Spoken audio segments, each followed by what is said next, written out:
Chicago. Ask someone to picture the city, and they will have trouble coming up with a concise description. When people think of New York City, they think of skyscrapers, subways, and muggers. When they think of Los Angeles, they think of sun, smog, and traffic. When they think of Detroit, they think of cars, factories, and decay. But for those of us that know, there's only one thing we think of when someone mentions Chicago: vampires. And tonight, we tell their story.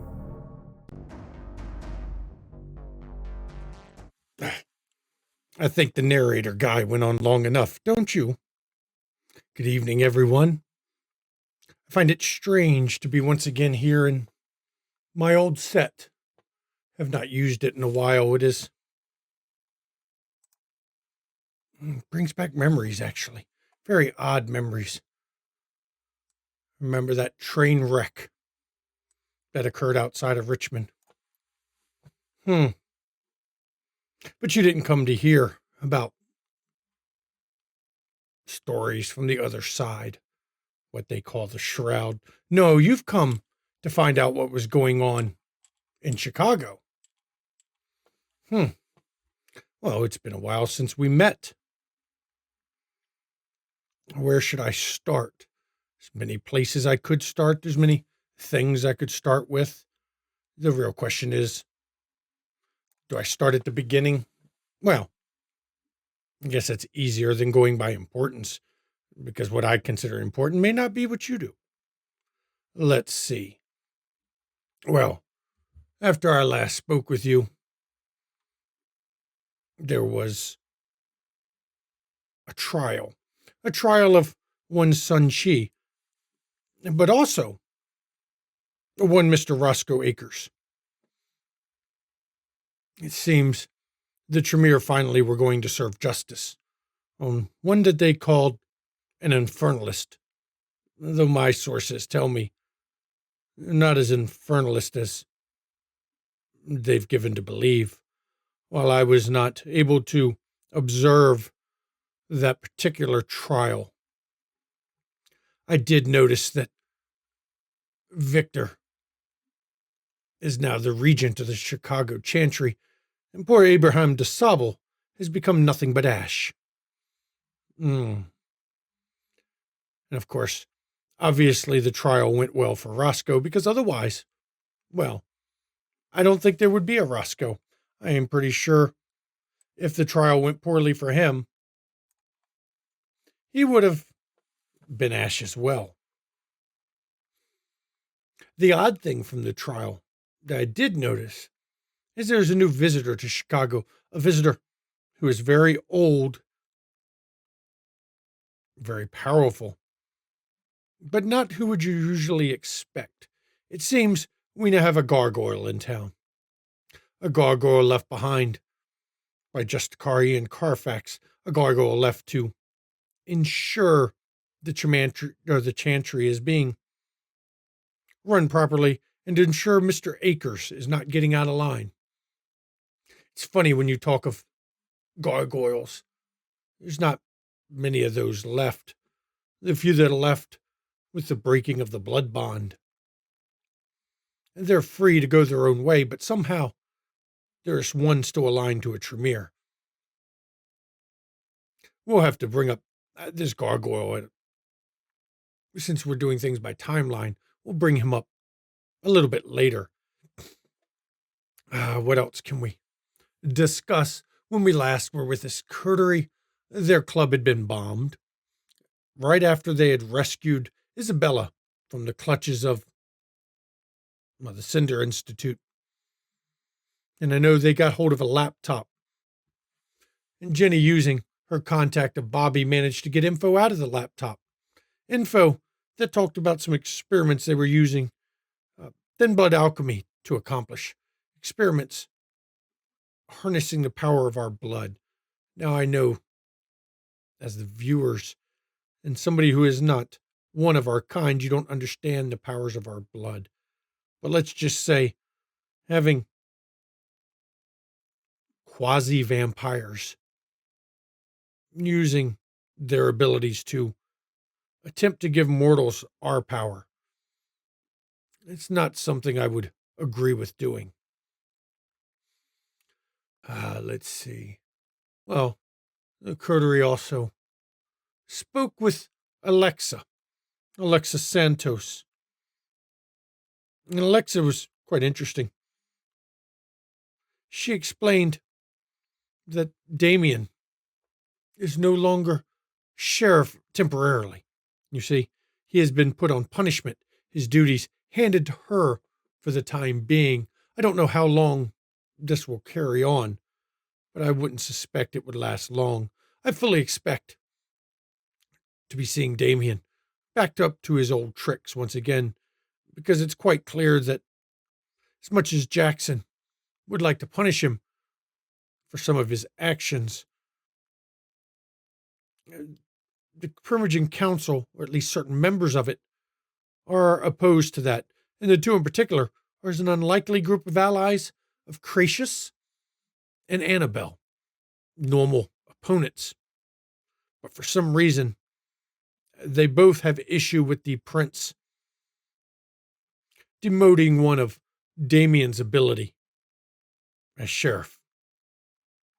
There's a play being made there. There's some sort of game, a game that, frankly, I don't care about because it'll make itself visible in time. What else? Shall we talk about Nicholas going missing? First, Isabella goes missing, then Nicholas goes missing. Did not show up at the coteries meeting. They went to go find him and found his sister's spirit in his haven, trapped and unable to leave due to a maelstrom going on. It seems after what they call the sixth great maelstrom, there are periods of time where it's very difficult to wander free of your fetters, to walk free as a spirit. And so she was trapped. The coterie went to investigate, but could not find any sign of him, did not know where he went. Even Roscoe was unable to track him because though Roscoe's abilities are good and he could track well, the time limit was up far before they realized Nicholas was gone. Of course, when Nicholas returns, he explained that he had been taken by Pentex. Both him and his ghoul Matthew were worked over as a message that he should leave it alone, walk away, stay out of Pentex business, because the next time he sticks his nose where they feel it doesn't belong, they are going to do much worse. Now, I had a run-in with Pentex right here on this very set. They shut down my show because they did not like what I was telling. Even I was powerless to stop them. That should tell you about Pentex. When they give a warning, perhaps you should listen. Let's touch on everyone's favorite gangrel, Genevieve. Genevieve was on her way to meet Urzule when she ran into a very curious kindred. Kindred that seemed to have forgotten the need to blink. All the little ticks that make you appear human. This particular kindred introduced himself as Benjamin, though Jenny soon found out he has another name. He is former Prince Maxwell. He was Prince of Chicago before Loden deposed him. Maxwell had a rather simple deal. He would help Jenny take care of Duncan McTavish. He would set McTavish up, and in return, Jenny would help him play the shell game of companies. You see, the shell game is a common thing to do to hide who owns what, where the money comes from, to move it around. I'm sure Jenny had reservations of working with someone such as Maxwell, but like most kindred will tell you, sometimes you have to work with those you dislike in order to achieve your goal. And in her case, the goal she had was to get McTavish. And Maxwell was the way to do it. We will definitely have to come back to the McTavish subject because there's some regular significant events that happened. Where to go? I hope you all had a wonderful holiday. It seems the coterie did. They had a Christmas party where they gathered to have a little bit less stress, just to give gifts, to show the kindred of Chicago, and to talk. What happened? Oh, what happened at this Christmas party? Well, Jackie received a gift from Dredd, a painting showing the two of them together. Very not like Dredd. It was more of an overt sign of affection than what you would expect. But like many things in the kindred world, there's also messages to go with it, you see. It's also a warning to some of the kindred in the city that anyone who decides she is their enemy will also have him as an enemy. I'm sure nothing bad will come of that. I'm sure there's not even any negative implications coming. We all know kindred attraction and kindred companionship. It's never fraught with danger now, isn't it? Let's see. What important thing during that Christmas party? It seems Isabella received her own Christmas gift.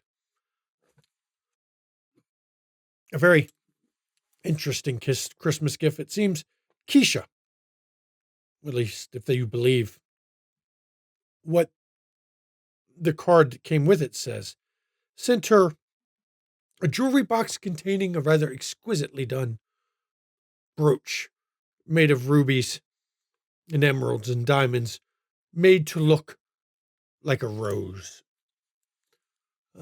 Item that had been enhanced somehow with blood magic to make it catch the light in a way that draws attention. Coming from Keisha, a known Suttite, made them, of course, cautious, hesitant. Maybe I should use the word paranoid. We'll go with paranoid. They immediately had Roscoe check it out, who found nothing. Now, see, Roscoe is very good at what he does, but you see, there are limitations, some very interesting limitations on his powers. And some of them have to do with entropy and oblivion. See, that brooch comes up again in our timeline. Linear time being a thing. I should not reveal it now. Let's not get ahead of everything. There was a New Year's party to kick off the year 2023. It seems Prince Jackson, always one to flex and to show the fact that he is Prince, declared a New Year's party at the Chicago Museum of Art. You know, it would have been fine, except some events we're about to touch on. But first, I need to touch on something else about with Duncan. You see, Maxwell was, now, how can I put this? He meant what he said when he said he was going to help Jenny get Duncan. You see, Crook, the Nosferatu, known firebug, but also someone who is willing to do just about anything for money or favors. He attempted a rather ham-fisted way of planting a message on Jenny, a message she easily caught him attempting to do, a message she caught right at the time. The message was going to give where Duncan was going to be the next day and a time to meet him so that they could handle the Duncan problem, a problem that Archon Nakata told them to deal with.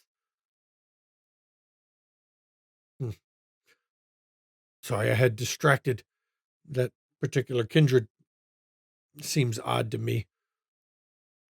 I have issues comprehending someone such as Arkan Nakata. But nonetheless, let's see. Crook did plant the letter, trying to get back on thought here. And then Amelia DiCarlo used this gathering inside Elysia to flex in a way. You see, normally for our kind, you do not use powers inside what is called Elysia, a place of safety. But that rule only applies to those who are willing to follow the rules. And for those who feel they won't get caught, they abuse it quite often. Amelia used a series of illusions to constantly taunt members of the coterie, and Isabella and Nicholas in particular, with her image being there. But this coterie is a bit hypervigilant, even, or I should say most especially in a place of supposed safety, caught on to her game rather quickly, spoiling the fun. So Amelia, in her rather normal self, made a spectacle and embarrassed Prince Jackson on right as he started his New Year's speech. I'm sure Prince Jackson was not happy with that, but I don't think she cared. We will be discussing Amelia again. As I said, linear time, everybody. It is something that even I can't break from. Let's touch on some more Nicholas, I guess. Nicholas finally met with Sylvester to give him the ring that they had gotten from Damien as a payment for favors of Sylvester. An attempt to elicit Sylvester's help. The same ring that, well, it was Damien's lover's. It's one he cared for that died the night of the lupine. Sylvester took it, though at the time he was a bit wounded. It seems, with the maelstrom that had been rolling, the legions had been injured. They had been fighting on the other side of the shroud.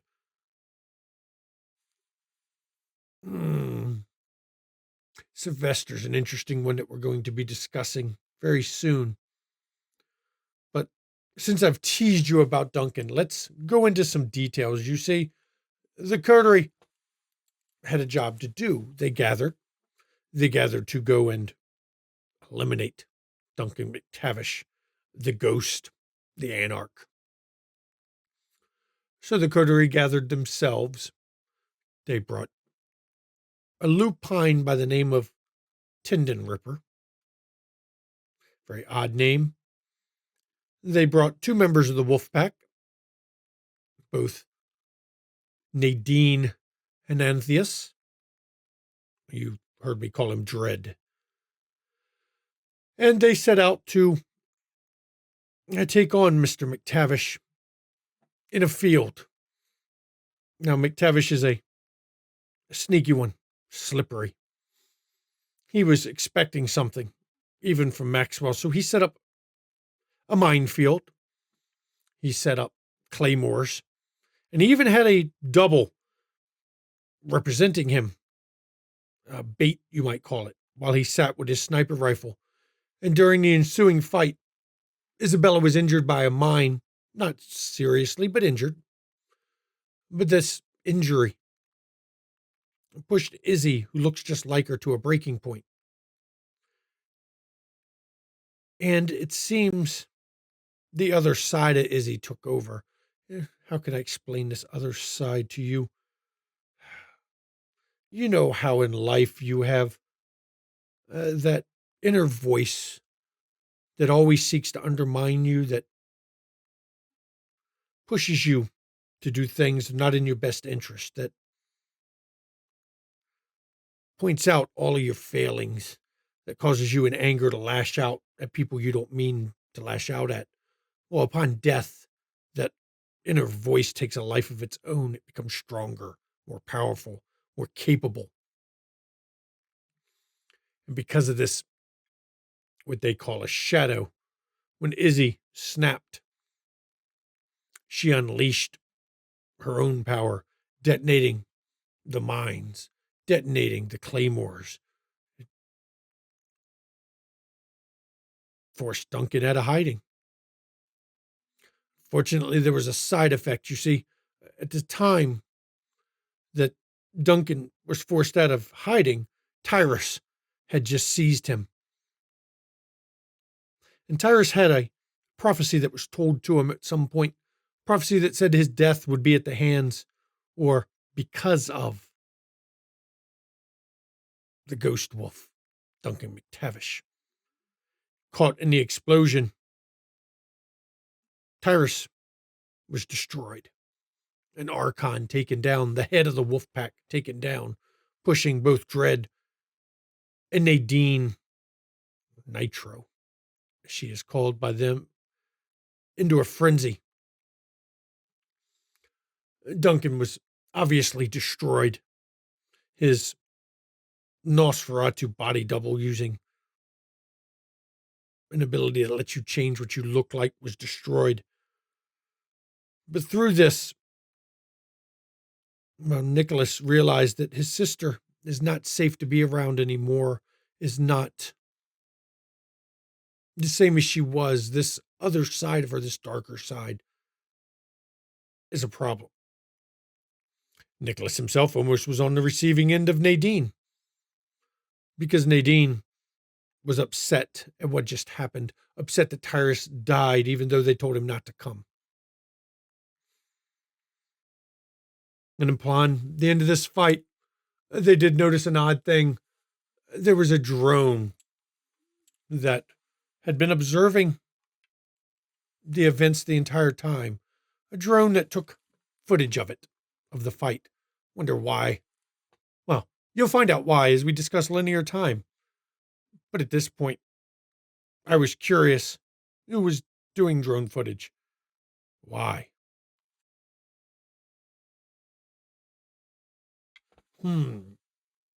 Let's see. I'd be remiss if I didn't mention Tendon Ripper, posing, posturing, preening himself in front of the coterie at this point, his eyes towards both Jackie and Isabella. And the only reason I mention it is because with the events of Duncan and several other things like the threat of Amelia DiCarlo looming over their head, it seems Isabella took a trip on the wild side. She decided, why not get a little furry love, we'll say. Her and Tendon Ripper apparently had a hell of a night on the town together. And I know for many of the lupine, that is considered a blasphemous kind of an act. But Tendon Ripper has shown he is not the typical lupine now, is he? He is bitter from the losses they've had over the years, and has decided he'll do his own thing and not follow the guidance of those just because they tell him so. Where shall we talk? The wolf pack, perhaps? With the death of Tyrus, Dread discussed with Jackie the next steps coming up. Dread will have to assume control of the wolf pack. They need a leader. And in many ways, he's the best they have. Now, what is the status of the wolf pack? Well, at this point, Dread is worried he will lose their Archon title. You see, though the wolf pack were Archons, the real source of that title and the way it was bestowed upon them was Tyrus, which put the wolf pack in a bit of a unknown situation. One that we'll be coming back to because it seems they're going to resolve themselves rather quickly.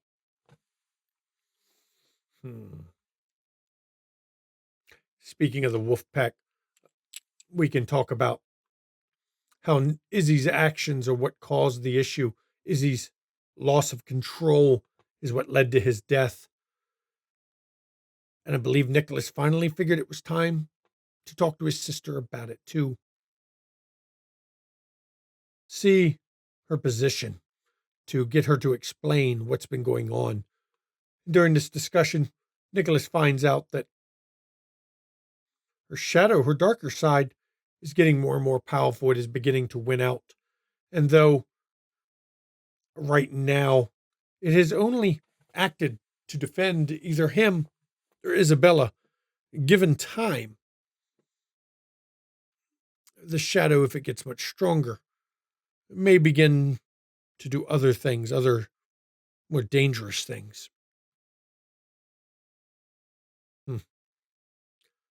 Must be tough knowing that you have a darker side that is systematically taking control, that in time will end up destroying everything dear to you. Nicholas used this knowledge he gained to attempt to convince his sister it's time to move on. Rather pointless discussion from someone such as me. You see, if the spirits were able to move on, if they were able to let go, if they were able to get past what keeps them tied here, they wouldn't have been tied here in the first place. It's not easy for spirits to let go of what they were. It's not easy for a spirit to let go of what's important to him. And it's clear by how long Izzy has stayed attached to Nicholas. He's very important to her. She won't let go, not just because he asks. Where to go now?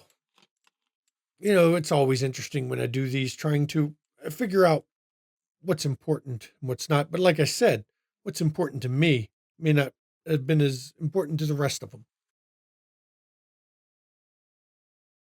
With the job done of killing Duncan McTavish, Jackie and Jenny went to inform Archon Nakata of the events. Needless to say, Archon Nakata was not pleased with the Wolfpack's involvement because she seems to have a bit of a grudge against them.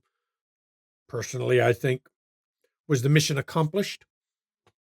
If so, those involved in it don't matter, does it? I'm not saying the ends justify the means. There are means that can never be justified. But in this case, there's nothing wrong with the Wolfpack involved. Actually, considering Dawn Nakata's dislike of Tyrus, you would think she would be happy that they got involved because it led to his death. Some of my clan, unfortunately, it's almost as if they are incapable of being pleased by anything. I have a feeling it may not just be my clan, but I can only speak for the children of Malkav. Let's see, during this same meeting, Dawn made a comment to Jackie about whether Jackie has announced to her Justicar about planning to declare Praxis in Milwaukee. I'll be fair, it's not her position as an Archon to question that. That is for her Justicar to ask, and for Jackie to tell. Good thing Jackie's already sent the note regarding that. Finally, let's see. The point of the meeting was about Duncan, which meant Jenny had to tell just Archon Nakata that Duncan McTavish was dead, which would free Bobby the Hurricane, Weatherbottom, from his obligation. And Dawn released Bobby from his obligation. But you see, Dawn also informed Jenny to take care of Bobby's wife. Now, what did she mean by take care? That is a very open statement that can be interpreted in so many ways now, can't it? We all know what she meant, though Jenny chooses her own interpretation, because we will be coming back to that very shortly. But since we're talking Jenny, it seems Jenny is seeing ghosts in the city. Not the wraith kind, but her dead sister. At least she thought her sister was dead. Though, as most kindred will tell you, never believe someone is dead unless you personally watch them be destroyed. Our kind have a habit of surviving and showing back up at the most inopportune times. We shall see what happens with Jenny and her sister. Good old Roscoe. Let's discuss Roscoe a minute and Roscoe's little friend, his little paramour, I shall say. Roscoe and Jenny met with Samantha to try to discuss where Allison and Tammy hid. Because with Balthazar is dead, any hold Balthazar had over either of the girls would have been broken. You see, though we can bond them through what we call the blood oath, it passes with our death. And during this meeting with Roscoe's paramour,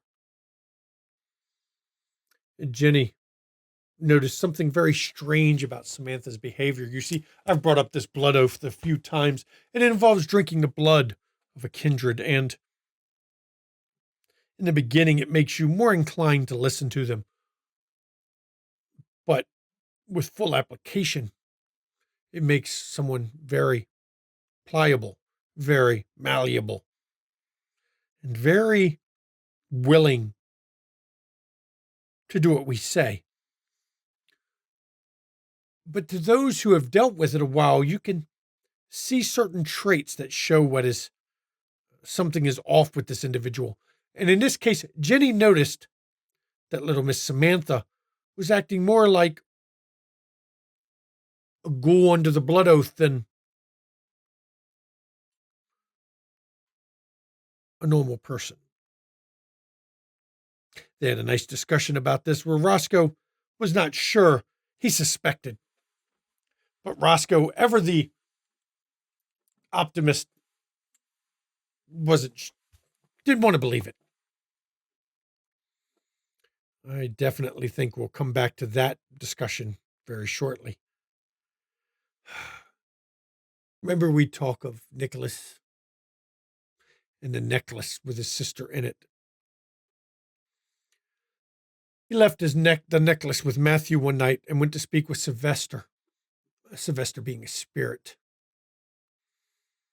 He might have insights into what it means to be dead and the shadow taking over. And in this discussion, Sylvester explained that for their kind, there aren't many choices. One is the shadow wins, and they become specters, monsters. Their darker side in control. Or they succumb to entropy and become nothing. Bleak existence, not much hope. Though there is rumors of those who have managed to ascend to something else. It's always rumors. A friend of a friend. I heard someone who knew of someone who met someone once who knew someone else who had done it. It was during this conversation, though, that Sylvester discussed the madam and told Nicholas not to trust her. The madam is an abomination. Even I am hesitant about what I will say about the madam and what she is and who she is. But I will say, Sylvester, running his mouth, runs into a saying I've heard mortals these days use. I believe it is, stitches get stitches? Snitches get stitches? Snitches get ditches. Something like that. Involves you should not run your mouth. Sylvester doing it will have a way of working itself back to the madam. A way that we will discuss soon. We haven't brought up Jackie in a while. Let's discuss Jackie a second. I hope she doesn't mind me calling her Jackie. Probably does. I probably don't care.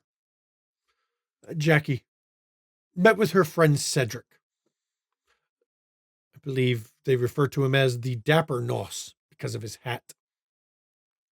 They talked of the death of Tyrus and the political fallout of that, the loss of Archon status, and how, with the wolf pack gone,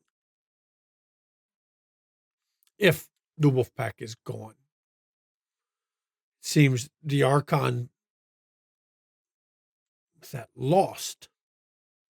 What's keeping the Anarchs from coordinating, from gathering, for organizing? That pressure will be let up as well. And with that pressure let up, they will get to be a bit more bold. Cedric thinks things through a bit. He thinks ahead. And we'll see if he's right.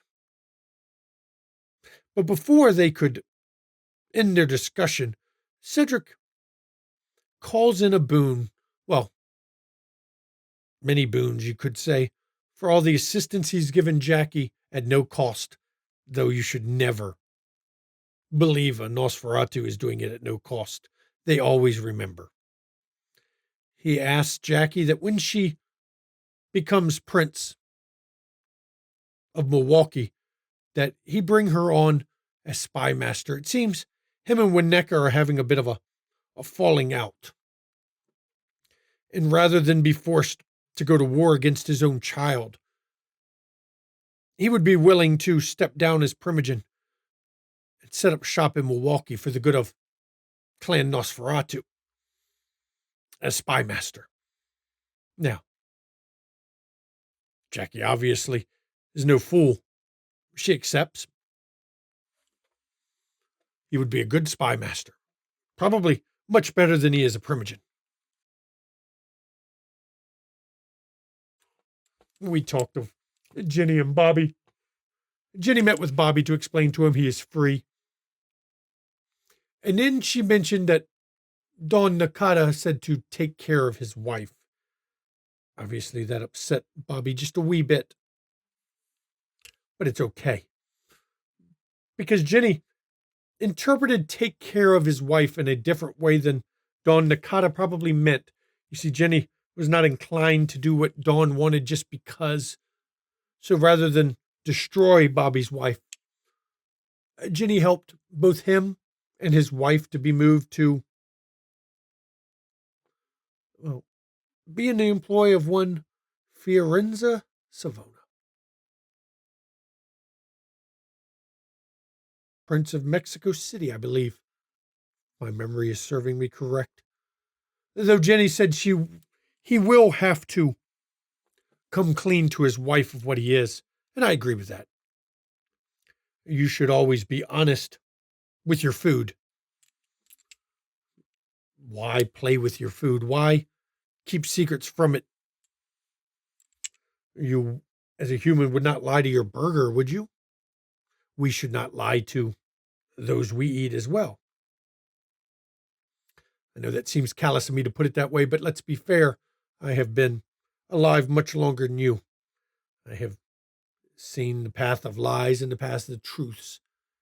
Eventually, you get tired of that game. Let's see. Roscoe played a nice little visit to his friend Benway. Benway, the cursed antiquities dealer. Benway, the blood oath bound Toreador. It seems Roscoe, checking his shop, saw some more cursed items, but we must put that aside because that's not an important part of the visit. The important part of the visit is as he was leaving Benway's, he ran into a tall, broad-shouldered man with blonde hair, rather long, piercing blue eyes. Eyes he did not recognize at first. But Roscoe, being the eternal scholar, curious. You know, curiosity killed the cat, everyone. And in this particular case, when he left, his curiosity caused him to use his ability to look out from outside his body to peer in the distance, to see what was being met with when it comes to Loden and Benway, because that's where he found out it was Loden. It seems One-Eyed K is now healed. One-Eyed K is now in control of his faculties. He is back to ex-Prince Loden in all of his, I'm sure he would describe it as glory. I would describe it as pompousness that many of his bloodline share. But Roscoe, being, he may be curious, he's not stupid. Roscoe did relay that to his coterie, and I think the reply was fuck, and then a reply of fuck. It's an awful lot of fucks there. But when he returned from this outing, Roscoe found that his shop had been shot up. So far, his shop has been burned and then shot up in a drive-by. Then something else, which we will come to shortly. Poor Roscoe, you might think he should, well, close his shop down and perhaps just open a public library. Maybe people won't burn that down. Or maybe he should build his havens out of stone and make it bulletproof. That would be an interesting thing. He will make his new store made of solid steel. That should work. Should make his books safe. Let's see. Ginny. So we've gone from one ex-prince, Loden. We mentioned the other ex-prince, Maxwell. Let's go back to the Maxwell thing. Ginny met with her friend Urzule, who happens to be the leader, of course, of the Bahari. Urzule had a discussion with Ginny about Maxwell. You see, Ginny had met Maxwell as he was leaving Urzule's place. And Ginny was curious about Urzule's support for Maxwell. Wanted to know where she stood, what Maxwell was looking for. And in this particular case, Urzule admitted that Maxwell had been speaking to her, admitted that Maxwell made overtures.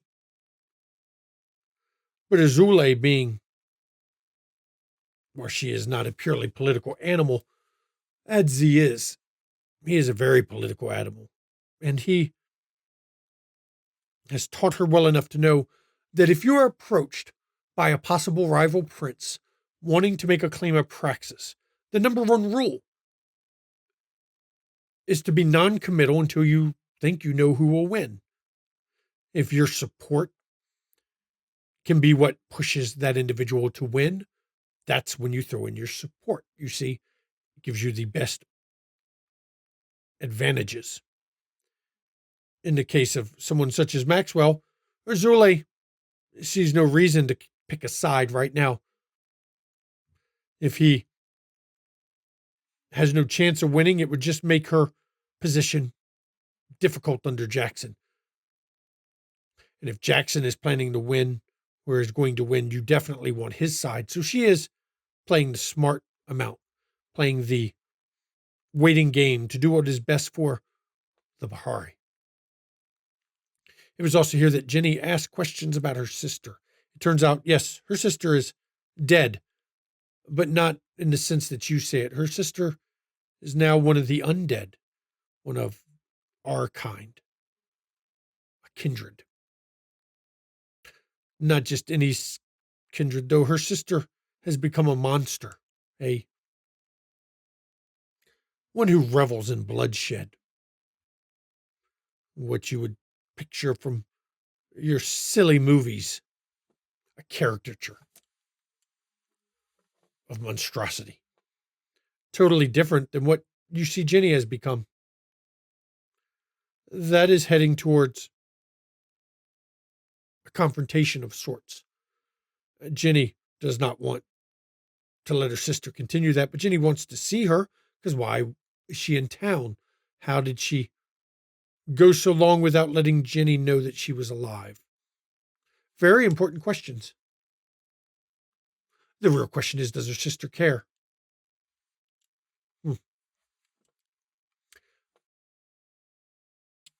I mentioned a brooch given to Isabella by who they thought was Keisha. Well, it's not from Keisha, everyone. It is from Amelia DiCarlo.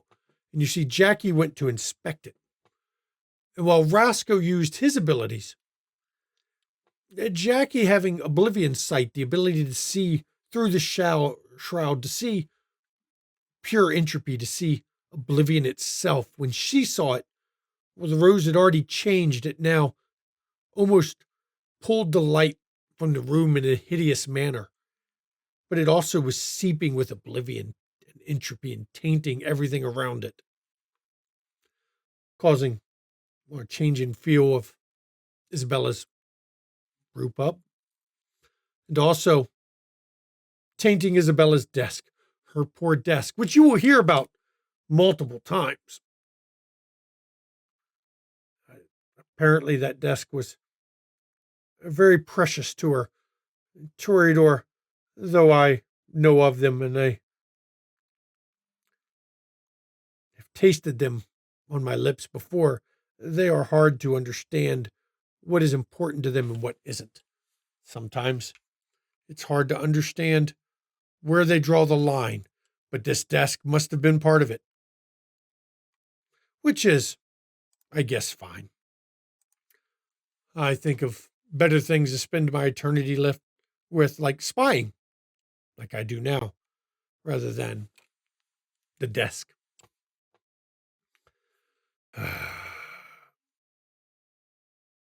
Roscoe met with Samantha once again. And I think after this meeting, Roscoe understands that Samantha is bound to him. Probably because she admitted to it. It's funny how when someone admits to drinking vampire blood, you suddenly realize that, well, they may be bound. Roscoe, though he tries to have a noble goal and he tries to be a good person, let's be fair here. He is still kindred. And because he is still kindred, he uses that bond to point Samantha at the Anarchs and the pit as a way to retaliate against what they'd done, shooting up his shop, as a way to inconvenience them. We'll come back to how well it worked. When you're dealing with a mage, they have very powerful but very subtle ways to influence events. So you may ask, with both Maxwell and Loden in town prepping for Praxis, what is Jackson doing? Well, when Jackie told Jackson about it, along with the death of Duncan, Jackson came up with a plan. A very simple plan of the coterie is going to, well, they're going to be caught in displeasure of the court. Jackson will claim that he's upset with them and that they are on the outs, that they are being pushed to the side of vampire society, in hope that it will draw kindred that may favor someone else's praxis to try to enlist them. You see, the coterie was already known for being caught on Jackson's fickle temper. And the hope is that by pushing them further out, it will cause, or to put them as a mole somewhere. Now, obviously, Jackson will owe the coterie for this. Of course they will. But Jackie made it clear immediately what she wants. She wants Sierra Van Buren. Jackie blames Sierra for the death of her sire. She blames Sierra for his eradication, though personally, I think the real cause of his death was he lost that edge. He lost what it was to survive. Too many losses, too many deaths, too many injuries and actions that in the end didn't change anything. I think over time he had broken down on that.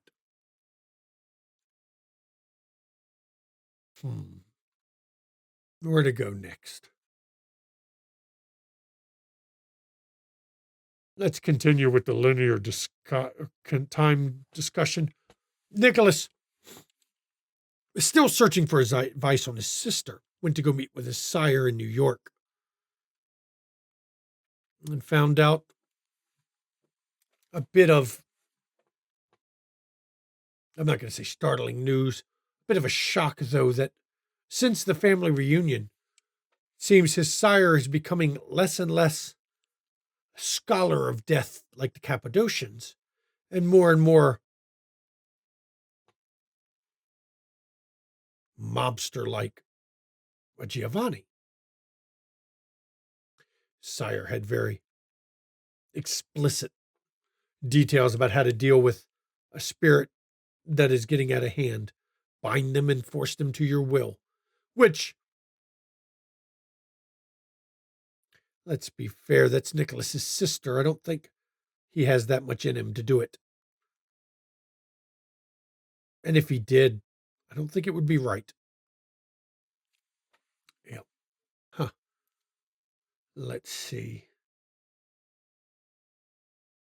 Where to go? Let's see. I'm trying to go with this. Well,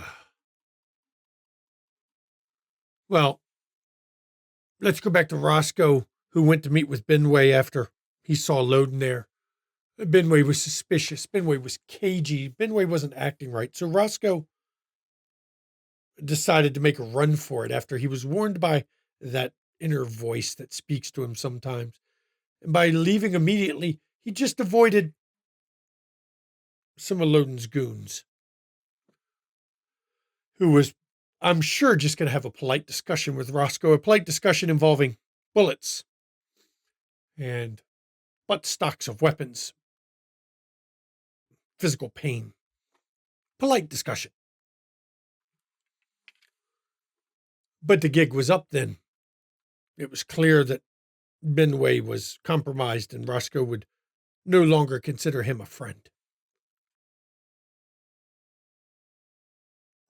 While this was going on, Nicholas took a trip to meet with the madam without the rest of the coterie, which I thought he was not supposed to do. But hey, who am I? I am just your boy Twitch. I am just an observer. When he met with the madam, he fulfilled a prophecy she had given him, a rather self-fulfilling prophecy, though given the prophecy she gave him, it was her statement that put the idea in his head. So was it really a prophecy or her just understanding the condition of being dead and knowing if you put the idea in someone's head, in the end, they will accomplish what you want? You see, Nicholas gave the madam the necklace, the fetter that Izzy lives in, so that the madam could protect Izzy and to teach her control and to otherwise keep her from causing the death of another Archon. Izzy, I don't think, is happy with this. And I'm sure she harbors plans to do something. It's payback to Nicholas. What it will be, I don't know. I can't predict that kind of stuff. I don't try to predict. But I'm sure it'll be interesting times for Nicholas. But it was as he was leaving the madam that he witnessed an odd sight. It was the spirit of an 8-year-old girl. A 8-year-old girl with pointy teeth and a monstrous fire in her eyes that led an army towards Wicker Park.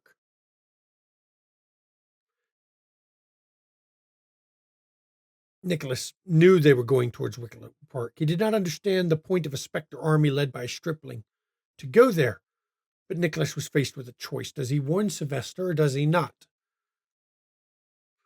But being off his game because of Izzy, he didn't warn Sylvester.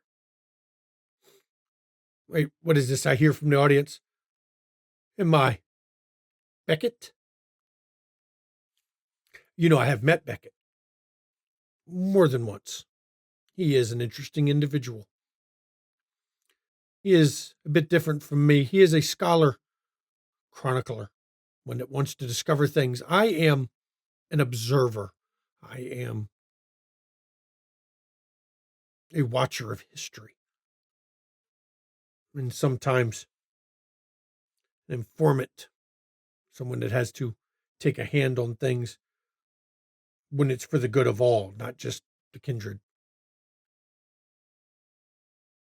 I hold no ill will towards Beckett, though sometimes he should know to leave well enough alone. I don't expect to see him in Chicago again. Not after, well, not after he found out that his fingers were edible. But let's go back to my linear time discussion. We've talked of Maxwell a few times. Maxwell did get back with Ginny and say he does not feel she owes him for his assistance. You see, he knew he was setting her up, and he explained it was no hard feelings, though I'm pretty sure Ginny is not quite so cavalier about it. Maxwell is an older kindred who seems to think, well, all's fair and you shouldn't hold the grudge if you got something out of it. Ginny is not that way. She is Gangrel. She is Ginny. I don't feel she will have the same kind of attitude with it. But he did make a peace offering. You see, he warned her that she was about to have a drive-by. A drive-by at her restaurant. A drive-by she managed to thwart in the most creative of ways. You see, she has the ability to shift into an owl, shape change. Yes, our kind can do that. Some of our kind can do it. I could no more be an owl than anyone here could turn into an elephant. But she can. She used this ability to get a high rate of speed as an owl and then shift back to her human form as she impacted the windshield, becoming a kindred javelin through the windshield of the drive-by van, landing in the back of the van itself to deal with those who thought they would shoot up her place. And let me tell you, a kindred in an enclosed area against individuals with guns doesn't end well for those humans with guns. The sheep quickly find out that the wolf is among them because she killed all but one that she took for questioning. Questioning that, while it didn't reveal anything too important, did point out they were sent by the Anarchs.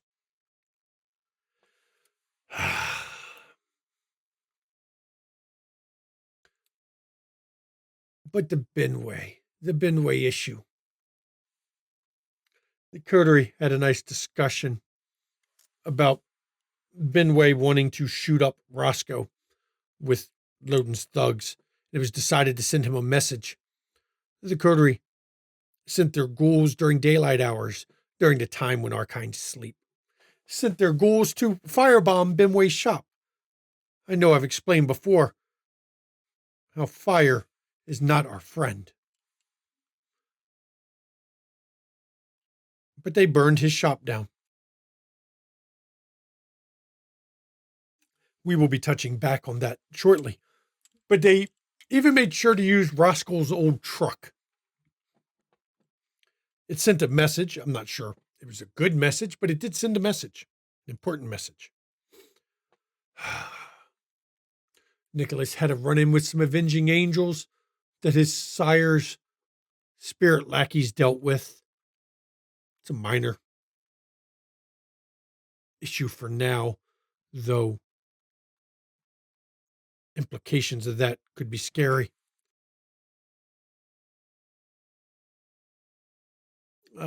Let's see. Jackie and Jenny, they went to meet with Primogen Stewart. You see, they were summoned by Primogen Stewart because the Primogen of the Ventru decided she needed to know why two individuals she had been backing lost the favor of the court. And it was just during this discussion that they revealed to the Primogen that this is a ploy, a game, to lure those who may declare praxis into thinking they might have the support of the coterie. And it was also a chance for Jackie to feel out where Primogen Stewart stands in all this. Now, obviously, Primogen Stewart would not back Maxwell. Ventru backing a Bruja is unheard of in these times, at least for Prince. I know it's hard for me to explain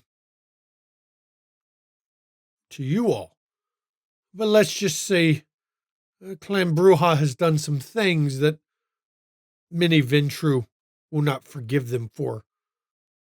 It is not for the Bruja to police the actions of Clan Ventru. If there's an issue with a member of Clan Ventru should have dealt with it. So Primogen Stewart would never back Maxwell. But would she back Lowton? They got told an honest answer by Primogen Stewart. Primogen Stewart will do whatever's in the best interest of Clan Ventru. You're noticing a pattern here with those who claim praxis. Kindred, by our very nature, are self-serving. Self-interest comes first. In the case of Primogen Stewart, she will back whatever works best for the clan for her own self-interest. But it's a smart move. Primogen Stewart makes it clear that she will not be revoking any of her backing of support of those, Jenny and Jackie, because she is pissed that Jackson didn't include her on the plan. She is Primogen of Clan Ventru, not Prince. Prince Jackson may be Prince of the city. That means he runs the city. The day-to-day affairs of the clans are up to the Primogen. It's a valid distinction. It is technically correct. And those of you know, technically correct is usually the best kind of correct. Let's see. Victor met with Roscoe. Yes, let's talk of that. Victor paid Roscoe a visit, asking about why his shop was shot up, and who did it. And when Roscoe alluded to it being the Anarchs, Victor had a very simple piece of guidance. Clan Tremere cannot afford to have the Anarchs thinking they can target Tremere interest. Roscoe is to explain to them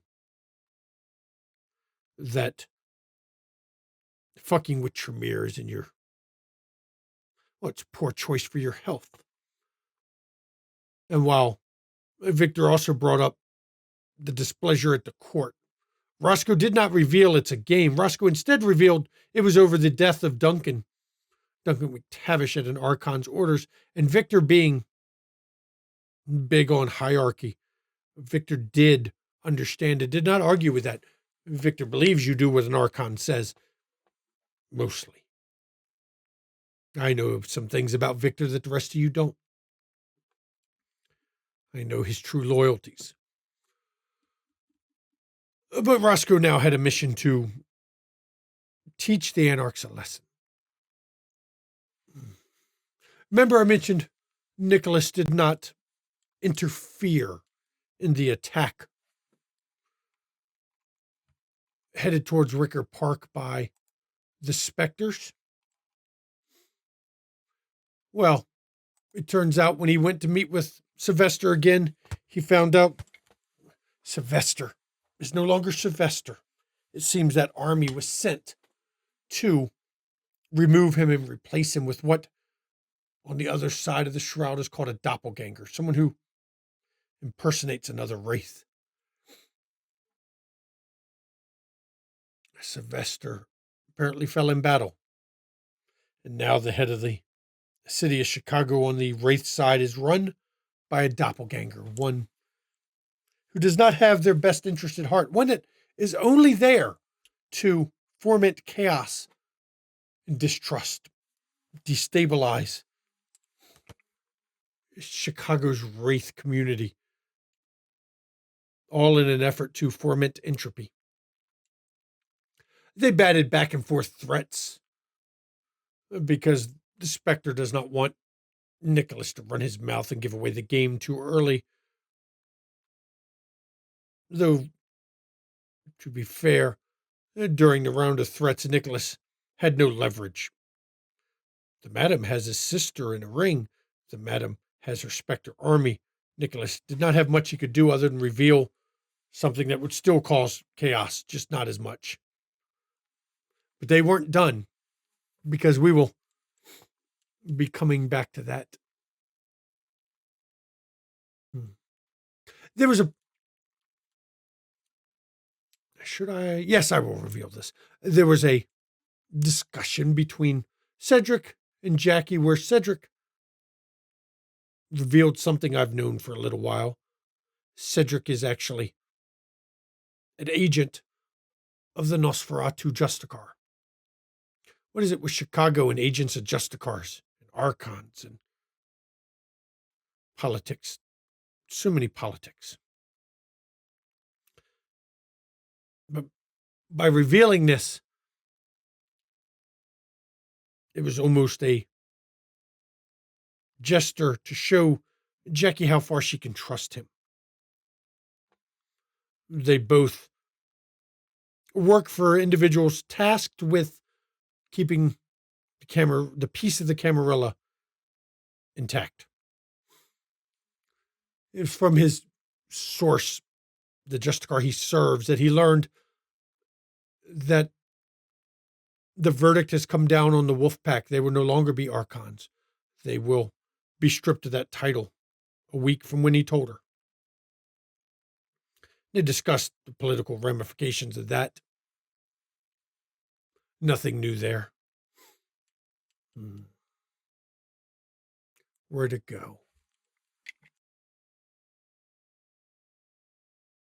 You know, we haven't talking much about Isabella in a little bit. Let's bring up an incident that happened one night when Jenny went to go see Urzule. She found Isabella,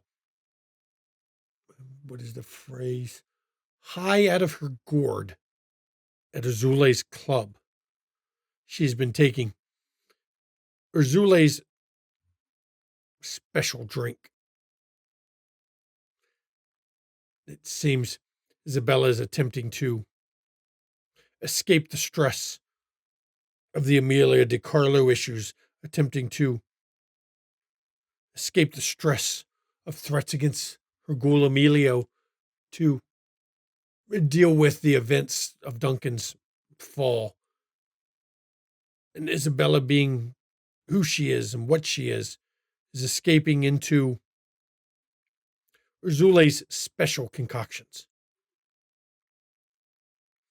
Jenny is trying to be a good friend. It seems to be trying to steer Isabella on the right track. But anyone who knows Toreador understand. Well, Toreador will be what they are, won't they?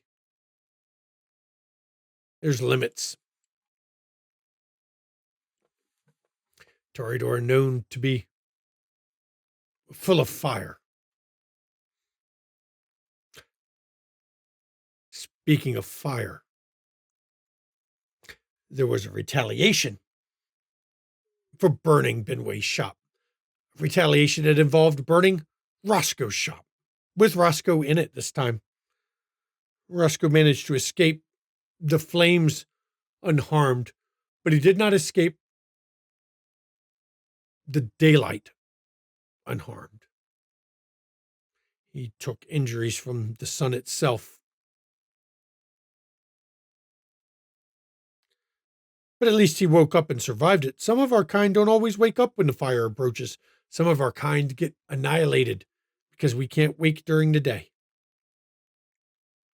But you see, where they made a mistake is this coterie has a feeling on that. Coterie does not believe in allowing a blatant attack like this that injured a member of their coterie to go unpunished. So they come up with a rather devious plan, a very kindred plan. You see, Isabella has the ability to change what she looks like, not in a way that cameras can see through, but in a way that could fool cameras, video, just about anyone. She changed herself to look like Benway, and then blew up Sylvester's steakhouse where doppelganger Sylvester was located, and made sure that she would be seen looking like Benway doing it. As a way to set up Benway, you see, it serves a few purposes. It either gets Benway in trouble for a very blatant, destructive act that calls attention to kindred, or it makes the madam think that Benway had something to do with this. I wonder which one comes out. Remember, linear time. We'll discuss the ultimate fate of Mr. Benway coming up shortly. It was at the same meeting where they discussed how to deal with the Sylvester and Benway problem that the coterie found out Samantha's little trick on the pit caused a big series of unfortunate accidents. Car crashing into the building.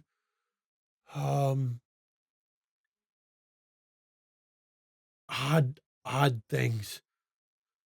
The most of which was a drive-by arranged by Jackie using Tariq's gang. Somehow the bullets pierced through the front door, through two other walls, and hit a propane tank, causing it to explode. What are the odds? How lucky of a shot is that? How unlucky does the pit have to be for that to have happened? Well, little Miss Samantha knows. Where to go from here? Where to go from here? Yes. Isabella finally opened the goth club. Found out she has a ghost haunting it. Braden claims the club is his. Well, come now, we all know possession is 9/10 of the law. He may be inhabiting it, but that don't mean it's his. He is a spirit. He is a ghost. And I'm sure Nicholas has ways to deal with Braden if he gets out of line. But it was at the club opening that Matthew, who is Nicholas's ghoul, kind of got himself in trouble by revealing to Jackie and Isabella that Nicholas had turned his necklace over to the madam. I don't think Nicholas wanted to share that little bit.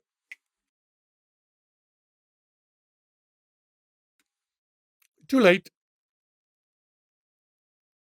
The club opening was a success, other than Jackie seeing her son's face, but not quite his face. It was close, a very good approximation.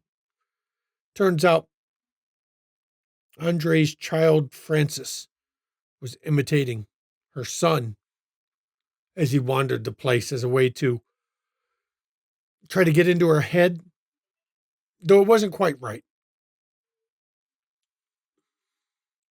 This entire night, though, Emilio was acting strange. It seems Isabella's ghoul, something was up, something was off. Isabella noticed while she brought it up to him. He said he promised her he would tell her everything that was going on the next day. So she let it lie, though when you think of it, might not have been the best idea. Maybe she should have pressured him more. Let's see. Ginny and Roscoe, when the club was opening, they could not come to the opening night because they went to Anarch Town, to visit the pit. And while visiting the pit, they found the place a wreck. They ran into Genghis, who thought it was amusing they were coming, because Genghis understands the Anarchs are not in a position to start a war. But when Ginny and Roscoe went in to explain to the Anarchs in no uncertain terms that they need to consider this war over, they need to let go retaliating over Duncan. Roscoe was firm without being aggressive. He was, how can I put it? He was trying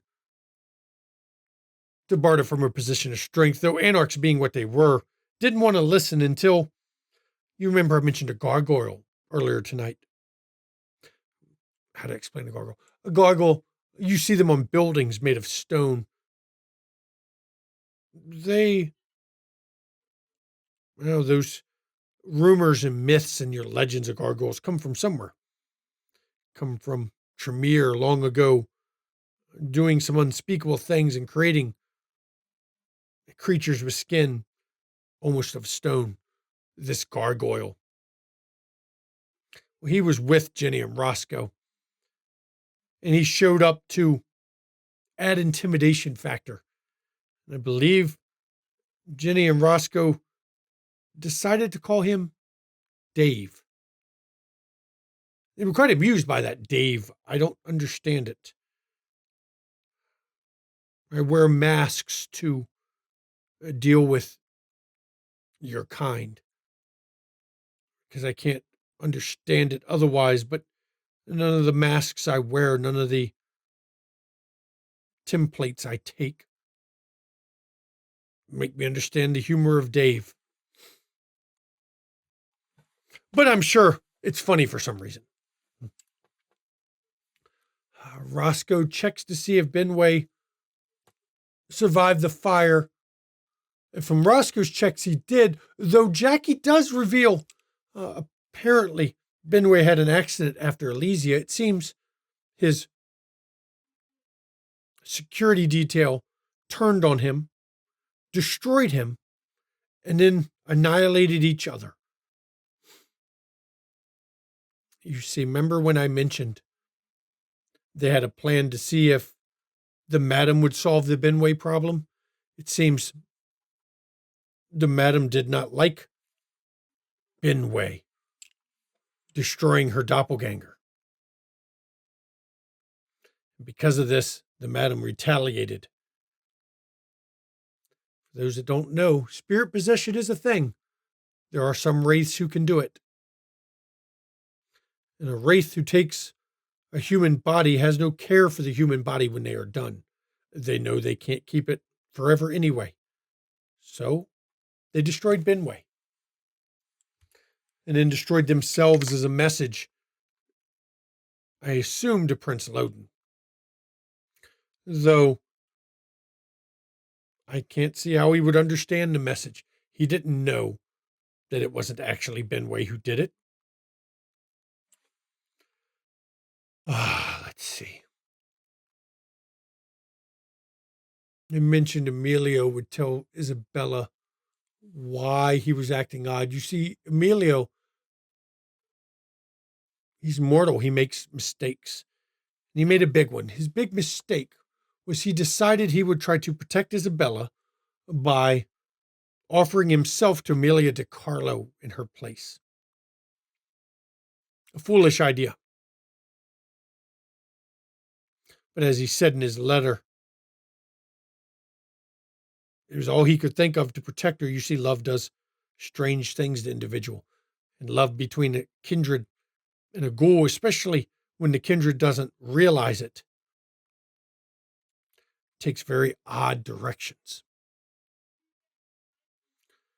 Emilio went to turn himself into Amelia DiCarlo, and the coterie scrambled into action to mobilize to deal with this.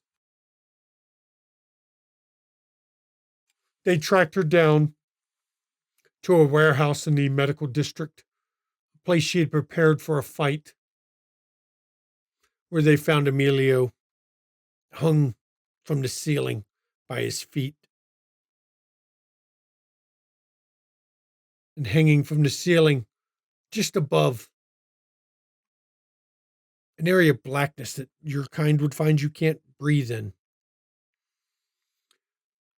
In the ensuing fight, well, people were injured. Emilio was temporarily saved. Temporarily. But Amelia DiCarlo made a fatal mistake. You see, it is very tough for even old La Sombra to deal with a unified coterie. And I believe I heard Jenny the Pooh. I'm not sure that reference, but Jenny the Pooh was a bit much for La Sombra to handle. Bear form or something. Because in the end, she was staked. And I'm sure Isabella wanted to destroy her soul. We've talked about this before. It is possible for one kindred to drink the soul of another, to destroy them fully, and to pull into them a bit of the essence of what the other one was. But you see, Isabella, I'm sure, wanted to drink down Amelia DiCarlo. But Emilio was not as saved as they may have hoped. You see, Amelia DiCarlo was the one who made Isabella's spirit twin, Izzy, Nicholas's sister, sick. And she used the same thing to make Emilio sick.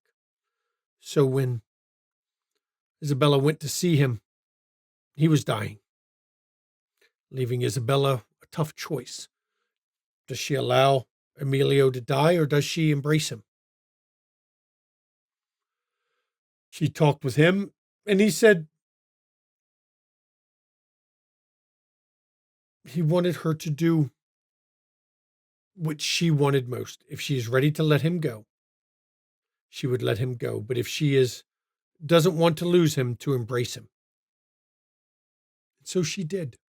She created another of our kind. She passed on this curse, this blessing, this nightmare and dream all at once to him.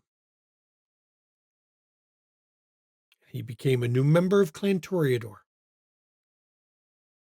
But Nicholas, angry at Amelia DiCarlo for what he had done, or she had done to his sister, took this opportunity to drink Amelia DiCarlo down, to diablerize her. When Isabella was done the act of creation and turned to commit the act of destruction, she found Amelia DiCarlo already ash, angering her. You may think hell hath no fury like a woman scorned, I can tell you, no, hell hath no fury like a toreador scorned. Toreador are notorious for their grudges and their revenge. I'm sure Isabella is not going to forget that Nicholas robbed her of drinking down the one who, in the end, caused Emilio to die and become a kindred. And now that we're almost caught up, I do have one other thing that we have to bring up. It seems upon returning this night, when the coterie is already spent from fighting, it seems former Prince Loden came to speak. And he came to, well, let's call it what it is, everybody. He came to offer them favors and position, power, if they back him for praxis, if they back him for becoming prince. He rightfully pointed out some of the injustices done to him by Jackson. He exaggerated some others, insulted some members of the clan, but overall made his offer. The clan, the coterie being smart, the coterie knowing the game, as Cedric would say, did not commit to anything. And even told him, if we can't make commitments because we haven't heard from all the sides yet. Loden even offered to, if they would come to him, he would beat any offer made to him. And thus ensued a discussion where they tried to figure out where they stand. I would say they're nominally for Jackson. But as I said earlier, they are kindred. Self-interest is more important. Right now, if their self-interest lies with Jackson, they will follow him. They will support him. But if at any point it becomes in their interest to support another, they would. So now we've come to all of the events since we last talked. All of the shakeups in the city. We get to where, well, I've answered one question. Answer other questions before I wipe your minds and none of you remember any of this. I ask, what do anyone here ask of your boy Twitch? Feel free. You may not get another one. Who knows?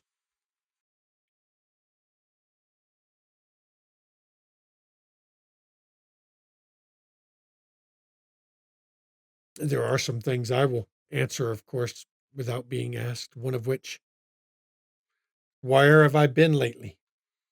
It seems when I accepted the position, they gave me well, you can't see it, the mark of the red crescent moon on my hand. I didn't realize how much time that would take up. There are meetings. There are conferences. No, I kid. But there are duties that must be attended. Tie me up. So I have not been able to give regular updates with everyone. Though I have to say I have been also tied up lately. Thinking back in time, thinking back to before my unlife, before I became what I am now, back when I was but a humble monk of excessively long life for some reason, who would go and spread the word, spread events that were happening, even then. I've been thinking on it lately. Well, before the plague ran through, I was in Europe. You wish to know why Nicholas is going to die soon. That is a very good question. I think he is. The females of the species are deadlier than the male. That goes doubly so for kindred. He has pissed off the Toreador, Isabella, and he has pushed many buttons with the rest of the ladies of this coterie.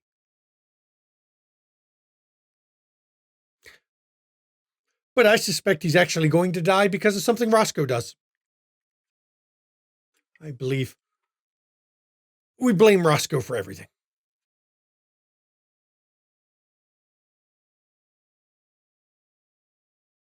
You wish to know about Benway and the one he was indebted to. Well, it's obvious he was indebted to his sire, of course. But it's rarely that. The region was the Middle East. The question should never have been, who does his sire work for? The question really should have been, who is manipulating the sire? Who had a vested interest in Chicago, and who would his target be? Well, for the level of power being used and the reach this individual has, it'd be a very old kindred. One thing about old kindred is they have grudges. Perhaps someone is trying to remove one of the elders of Chicago. And I don't mean as someone such as Damien. Perhaps, well, let's be fair. Portia has many enemies. Portia has many enemies that span millennia. Perhaps one of those enemies has reached out. Which thread pursued to a lesser extent most seeks to haunt the coterie going forward? Well, they handily dealt with the Amelia. They handily dealt with Duncan. But when you take a stone and you throw it into a calm lake or a pond, it causes ripples that spread across the water. The bigger the stone, the bigger the ripples. This particular coterie has cast many, many stones into the water at this point. They have caused many ripples. And if you've ever watched the ripples hit, they spread from the point of impact until they reach the shore. And then they rebound back, causing disturbances in the water, turbulence. That turbulence is coming. And it will come for this coterie. There is a consequence to every action. When you have multiple actions, there are multiple consequences. Yep. Anyone keeping tabs on the snakes? Well, can you keep tabs on the snakes? You see, as far as the coterie knows, there's only one left in Chicago, Marcel, who, well, let's be fair, Marcel works for Marcel. But right now, it's in Marcel's interest to assist Jackson. That's the only snake. Milwaukee is a hotbed of snakes.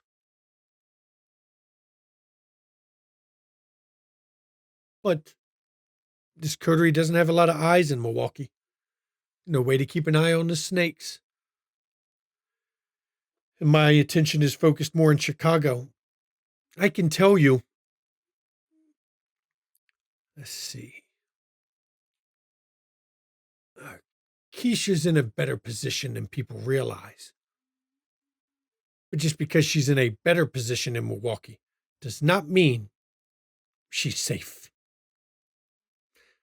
The higher you rise, the more dangerous it becomes, and the further you have to fall when it happens. And like everything, you do fall eventually. That's how this works.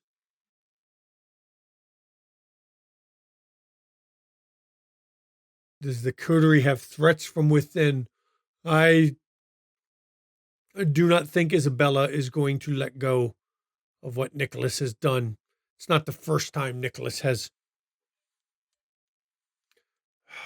How can I phrase this correctly? It's not the first time Nicholas has pushed Isabella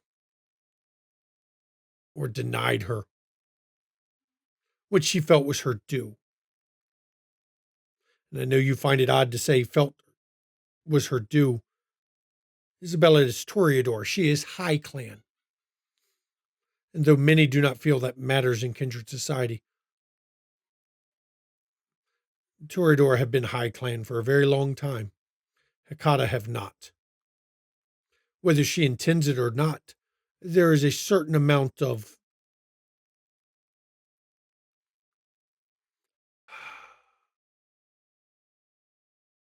entitlement baked into the Toreador blood. Nicholas should watch himself. I don't know how far Isabella will go. And I don't think Isabella even understands how far she's willing to go. But time will tell.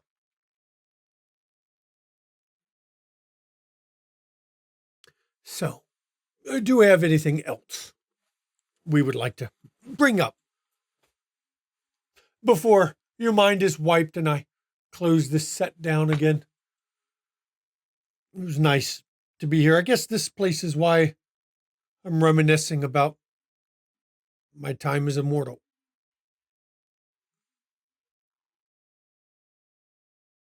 What if Portia getting booted out of the Tremere Chantry? Portia is another who feels entitled.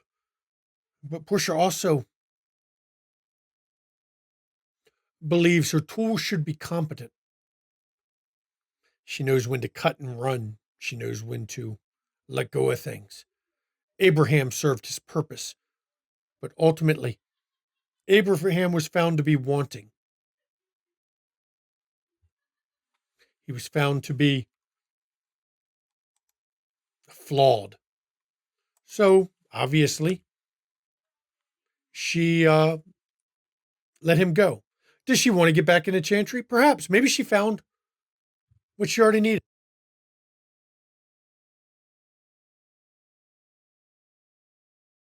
Perhaps. Perhaps she'll give up getting into the Chantry. Though I suspect, even though she knew her tool was flawed, even though she knew her tool failed her, she holds a grudge as to those who broke it. Just because you don't want to play with your toys anymore doesn't mean you want someone else to break them. I expect, in true Portia style, she's making a plan that may take time, but it will come to fruition. That is what she did. It's what she does. When you have eternity, you'll be amazed how patient you can be when it comes to paybacks. I suspect there'll be, in time, Victor will have a price to pay.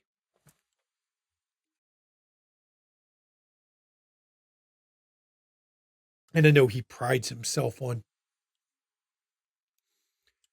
his ability to destroy things that oppose him. But if Victor goes up against her, or she comes for him, there is no defense that he can muster to that.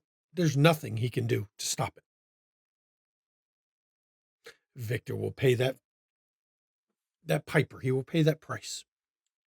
He has no choice.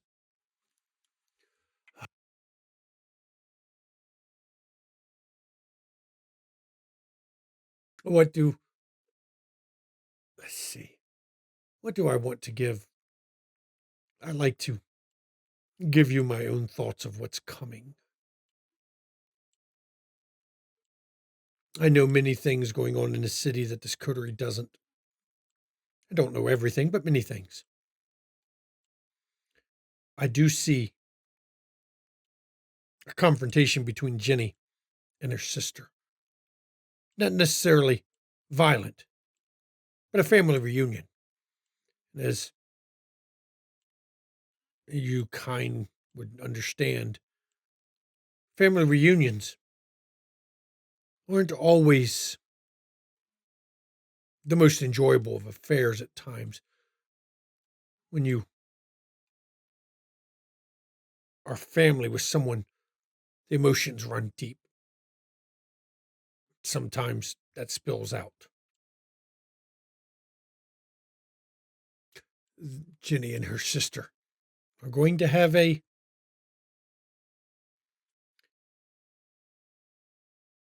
bit of a family spat, I'm sure. What is going to come for Roscoe? I'm afraid Roscoe has a choice ahead of him. Choice about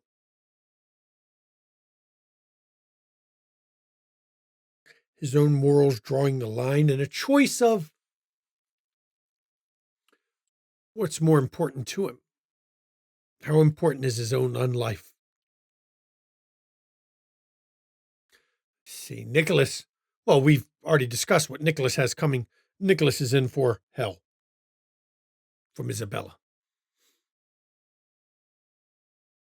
Jackie.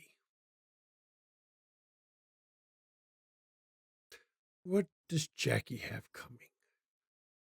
I can tell you, Jackie is in for one hell of a game of chess with the opponents she's coming up with. And Isabella? Well, hell, Isabella has a brand new child to deal with. And if you thought teenagers were unruly, you should try brand new kindred. Should be a difficult time for Isabella. And she has her revenge to plot.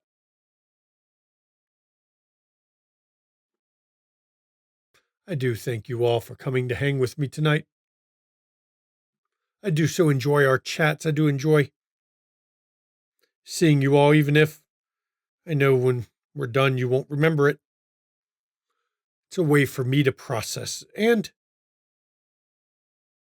to build my masks, to build my templates, my way to interact with kind.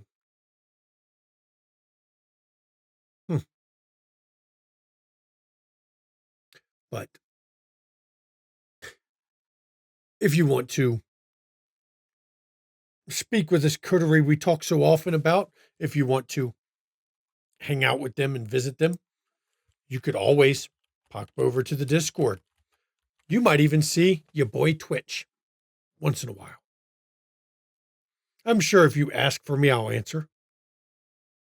If you forget our past conversations because I wipe your memory, you could go to YouTube. You'll forget him again, but you could go there.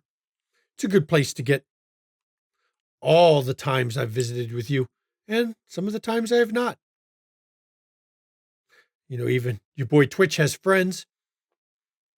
Maybe you want to go check out his friends. Some of them you're going to be seeing soon, of course. The Ivy Raven and Mischievous Red here in Chicago. Ravnos Archon. You'll be seeing, in my youth, back before I was kindred. The RPG channel one, Junie Von Esch. You'll be seeing her I was a child of a god, of divinity. Let's see, what shall we do? Of course, you can support the channel here. You can give your boy Twitch subscribe. You can give your boy Twitch bits, coffee. YouTube, you can give your boy Twitch comments, thumbs up for like, all that good stuff. And let's see, you can even buy some of your boy Twitch merchandise. I've heard that somebody made a your boy Twitch mug. It's a glass that has your boy Twitch on it. Astounds me people would want something like that. But if you want it, you do you. Coming up Tuesday at 8 p.m. Eastern, Scion, Zero to Hero Episode 1. You will not see me there as your boy Twitch. Sorry, your boy Twitch is not involved in that one. But you will see numerous other people as they find out what it's like to be children of divinity. Should be interesting. Saturday, you will, at 4 p.m. Eastern, again, because of time zones. Everyone hates time zones. You'll be able to catch London Esoteric Society with Dr. Tiss, who is the mistress of the Eldritch horror and the things that shall not be named. That'll be at 4 p.m. Eastern. And of course, on Sunday at 5 p.m. Eastern, it's the premiere of Windy City After Dark. We'll be back in Chicago to see what this coterie is up to while I watch from the shadows. Nothing creepy about that, right? When you see me just lurking, nothing creepy. It's safe. Trust me. It's all good. Let's see. Of course, as always, even I, your boy Twitch, think mental health is not a joke. It's not a laughing matter. As a member of Clan Malkavian, I think mental health is something to take seriously. Please check in on people around you. Make sure their mental health is okay. A lot of people who aren't okay do much like us Malkavians do, and we hide it behind a mask. We hide it behind jokes, or we hide it behind something else. When really inside, we're broken and we need help. We need someone to talk to. So please check in on those around you. And if you suffer from mental health issues, in chat's a list of numbers you can call or text 24 hours a day, 7 days a week, and you can get the help you need. And I promise you, I will not wipe your memory or their memory if you reach out to them to get the help, because it's okay to not be okay. And, mental health is health, people. And since Mama McStabber is not here, I will end this stream as your boy Twitch telling you, get your COVID shots. I don't want to drink COVID-infested blood. I mean, I don't mind the antibodies, but I don't need, look, if all my herd gets sick with COVID, who am I going to eat? So get your COVID shots, please. I want as healthy as you can be so I can drink you down. It's that simple. Also, fuck fascism, fuck Putin, and,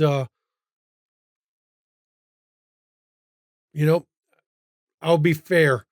The law is the law, and those who break the law deserve to pay the price. So, those who broke the law recently are finally going to get indicted. If a jury of his peers find him guilty,